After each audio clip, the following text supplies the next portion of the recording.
اللہ کے سوا کسی اور کی اطاعت جس سے اللہ کی معصیت لازم آتی ہو، شرک۔ لا طاعت لمخلوق فی معصیت الخالق، مخلوق میں سے کسی کی اطاعت نہیں ہوگی کہ اس معاملے میں جس میں خالق کی معصیت لازم آ رہی۔ ہاں، خالق کے احکام کے اندر والدین کا حکم بھی مانو، اطاعت کرو، اساتذہ کا حکم مانو، کسی اور کو اپنا لیڈر مانا ہے اس کا حکم مانو، لیکن ناٹ بیونڈ۔ وہ جو سرکل ہے کتاب و سنت کا، اس سے باہر نہیں۔ لا طاعت لمخلوق فی معصیت الخالق، یہ آپ الجبرے کے فارمولے کے طور پر اپنے سامنے رکھیے، اب اسے اپلائی کیجئے۔ جیسے فارمولوں کے ذریعے سے پھر بڑے بڑے وہ سم جو ہے وہ حل کیے جاتے تھے سوالات۔ صبح کا وقت ہے، آنکھ بھی کھلی ہے، اذان کی آواز بھی کان میں آئی ہے، آپ کا نفس کہتا ہے ابھی سو جی۔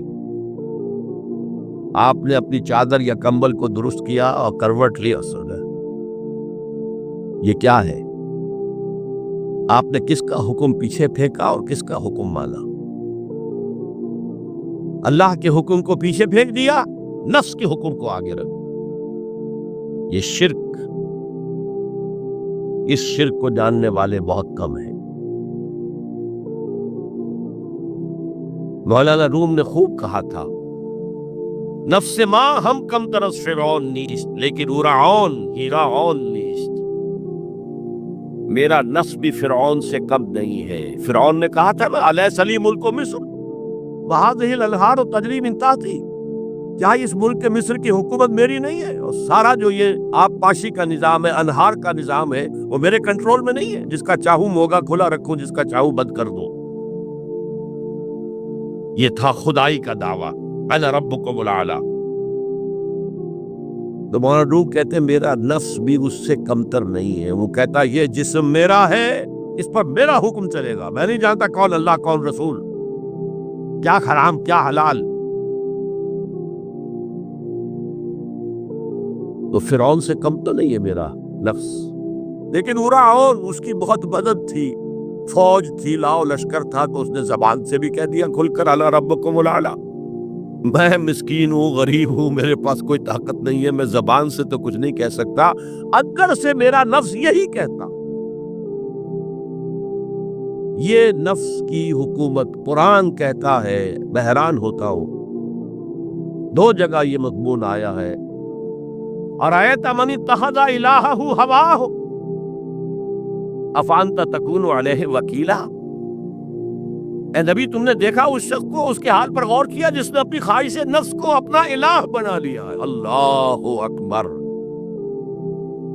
الہ لا الہ الا اللہ، کلمہ توحید کا مرکزی لفظ یہاں آ رہا ہے، من اتخذ الہہ ہواہ، جس نے اپنی خواہش نفس کو اپنا معبود بنا لیا، الہ بنا لیا۔ افانت تکون علیہ وکیلا، کیا آپ ایسے شخص کی کوئی ذمہ داری لے سکتے ہیں؟ سود حرام ہوا کرے جی، حرام ورام، ہمارا دھندا جو ہے وہ آگے بڑھ نہیں سکتا۔ تو اللہ کے حکم کو پیچھے ڈالا، نفس کے تقاضے کو آگے رکھا۔ کون معبود ہے آپ کا؟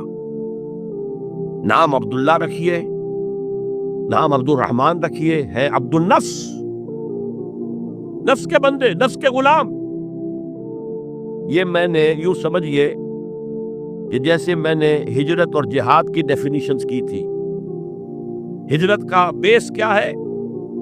پوچھا گیا ایو الہجرت افضل یا رسول اللہ، اے اللہ کے رسول بتائیے سب سے اعلیٰ ہجرت کون سی ہے، افضل؟ فرمایا ان تہجر ما کرہ ربک، ہر اس چیز کو چھوڑ دو جو تمہارے رب کو پسند نہیں۔ آج رات ہی سے آپ ہجرت شروع کر سکتے ہیں۔ جائزہ لیجئے کیا کیا چیزیں میری زندگی میں خلاف شریعت ہے تو اللہ کو ناپسند ہے، فیصلہ کیجئے کہ آج کے بعد نہیں ہوگی، ہجرت شروع ہو گئی، افضل الہجرہ، سب سے افضل ہجرت شروع ہو گئی۔ لیکن ٹاپ پر لے جائیے تو یہ ہجرت جب اللہ کے دین کو قائم کرنے کی جدوجہد اس مرحلے پر آ جائے کہ اب باطل کے ساتھ ٹکراؤ ہے اور اب چاہیے کہ ساری قوت ایک مرکز پر جمع ہو جائے، ہجرت فرض کر دی گئی، وہ ہجرت گھر بار چھوڑ کر، اہل و عیال کو چھوڑ کر، اور مکے کے بھیڑیوں کے رحم و کرم پر چھوڑ کر اپنے گھر والوں کو، جو لوگ ہجرت کر کے آئے، حکم تھا۔